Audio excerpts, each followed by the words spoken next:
Tu as déjà remarqué que plus tu essaies d'expliquer tes intentions, plus certaines personnes semblent te comprendre de travers. Tu veux montrer que tu avais de bonnes intentions.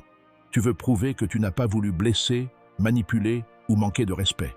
Alors tu commences à expliquer pourquoi tu as fait ça, ce que tu pensais à ce moment-là, ce que tu voulais réellement dire.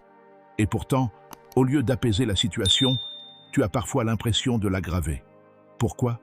Parce qu'il existe une différence fondamentale entre expliquer ce que tu fais et chercher désespérément à convaincre les autres de tes intentions. Et aujourd'hui, je vais te montrer pourquoi arrêter de trop expliquer tes intentions peut changer complètement la manière dont les autres te perçoivent, mais surtout, la manière dont tu te perçois toi-même. Imagine cette situation. Quelqu'un interprète mal ton comportement. Tu ressens immédiatement le besoin de te défendre. Non, ce n'est pas ce que je voulais dire. Tu m'as mal compris. En réalité, mon intention était complètement différente. Laisse-moi t'expliquer pourquoi j'ai fait ça. Une explication, puis une deuxième, puis une troisième. Et sans t'en rendre compte, tu viens de transformer une simple incompréhension en procès, où tu dois prouver ton innocence. C'est là que commence le problème. Lorsque tu expliques constamment tes intentions, tu donnes parfois aux autres le pouvoir de devenir les juges de ta valeur. Tu attends leur approbation. Tu espères qu'ils répondent « Ah, d'accord, maintenant je comprends. Tu avais raison. » Mais que se passe-t-il s'ils ne changent pas d'avis? Tu continues à expliquer. Et plus tu expliques, plus tu sembles avoir besoin qu'ils valident ton histoire. Alors qu'une personne réellement sûre d'elle comprend quelque chose de beaucoup plus puissant, tu peux clarifier tes intentions, mais tu n'as pas besoin de contrôler l'interprétation que les autres en feront. Et cette nuance change tout. Cela ne signifie pas qu'il faut devenir froid, arrogant ou indifférent. Cela signifie simplement que tu dois apprendre à faire la différence entre communiquer et te justifier. Communiquer, c'est dire clairement ce que tu veux. Te justifier sans fin, c'est chercher à obtenir l'autorisation d'être compris. Et tu n'as pas besoin de cette autorisation. Regarde les personnes qui dégagent naturellement de la confiance. Elles ne passent pas leur temps à raconter pourquoi elles ont pris telle décision. Elles prennent une décision. Elles l'assument. Elles observent les conséquences. Et si elles se trompent, elles corrigent. C'est tout. Elles comprennent que leurs actions parlent souvent beaucoup plus fort que leurs intentions. Parce que voici une vérité parfois difficile à accepter. Les gens ne peuvent pas voir tes intentions. Ils voient tes comportements. Tu peux avoir les meilleures intentions du monde et produire un mauvais résultat.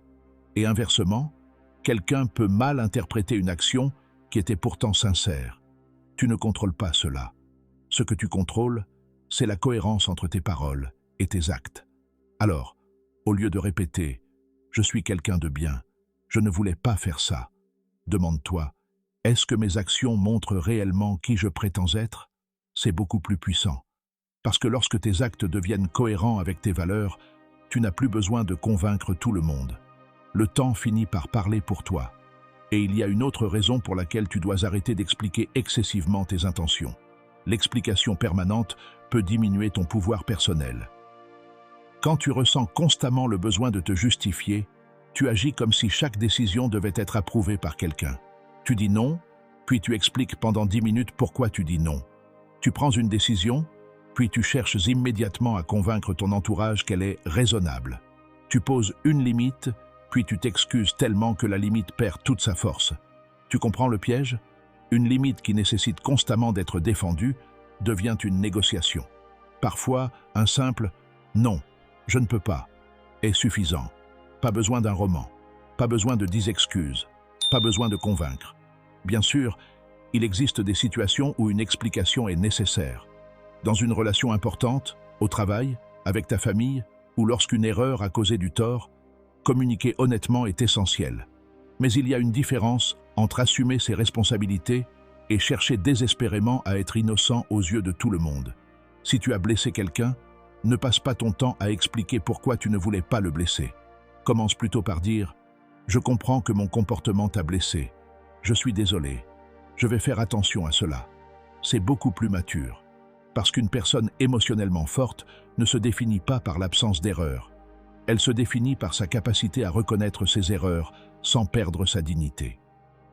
Et maintenant, voici une règle simple que tu peux appliquer dès aujourd'hui. Avant d'expliquer tes intentions, pose-toi 3 questions. Première question. Est-ce que cette personne a réellement besoin de cette explication? Deuxième question. Est-ce que je cherche à clarifier ou à obtenir son approbation? Troisième question. Est-ce que mes actions peuvent simplement parler à ma place? Ces trois questions peuvent éviter énormément d'énergie mentale.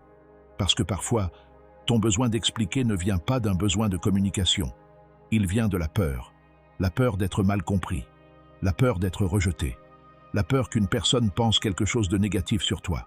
Et si tu vis constamment avec cette peur, tu vas passer ta vie à essayer de contrôler l'image que les autres ont de toi. Mais c'est impossible.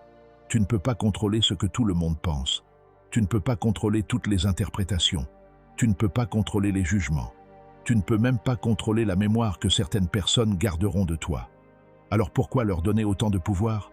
Travaille plutôt sur quelque chose que tu peux contrôler. Ta cohérence. Que tes paroles correspondent à tes actes. Que tes décisions correspondent à tes valeurs. Que tes limites correspondent à tes besoins. Et que ton comportement reste stable même lorsque personne ne t'applaudit. C'est là que naît une véritable confiance en soi. La confiance ne consiste pas à être certain que tout le monde va t'aimer. La confiance consiste à savoir que même si quelqu'un te comprend mal, tu survivras à cette incompréhension. Tu n'as pas besoin de courir derrière chaque personne pour corriger son opinion sur toi. Parfois, le silence est plus puissant qu'une longue explication. Parfois, le temps révèle ce qu'un discours ne pourrait jamais prouver. Et parfois, la meilleure réponse à une mauvaise interprétation est simplement de continuer à vivre en accord avec tes valeurs. Alors, à partir d'aujourd'hui, arrête de transformer chaque décision en plaidoirie. Arrête de raconter toute ton histoire à des personnes qui ont déjà décidé de ne pas t'écouter.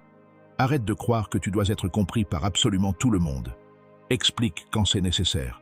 Assume quand tu as tort. Clarifie lorsque la situation le mérite. Mais lorsque tu as fait ce qui était juste selon tes valeurs, laisse tes actions parler. Parce qu'au bout du compte, les personnes qui te connaissent réellement n'auront pas besoin que tu leur expliques constamment tes intentions. Elles observeront ta constance, elles verront tes actes, elles reconnaîtront ton caractère. Et celles qui ont décidé de te juger malgré tout, tu ne pourras probablement pas les convaincre. Et ce n'est pas grave.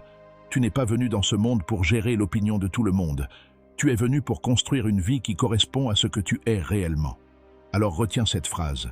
Je peux expliquer mes intentions, mais je n'ai pas besoin de les défendre indéfiniment. Mes actions finiront par parler pour moi. Si cette vidéo t'a parlé, écris en commentaire « Je laisse mes actions parler ». Et si tu connais quelqu'un qui passe son temps à se justifier, partage-lui cette vidéo. Abonne-toi à la chaîne si tu veux découvrir d'autres réflexions sur la confiance en soi, la psychologie, le développement personnel, les relations humaines, la maîtrise de soi et la force mentale. Parce que parfois, devenir plus fort ne signifie pas parler davantage. Cela signifie apprendre quand il faut se taire.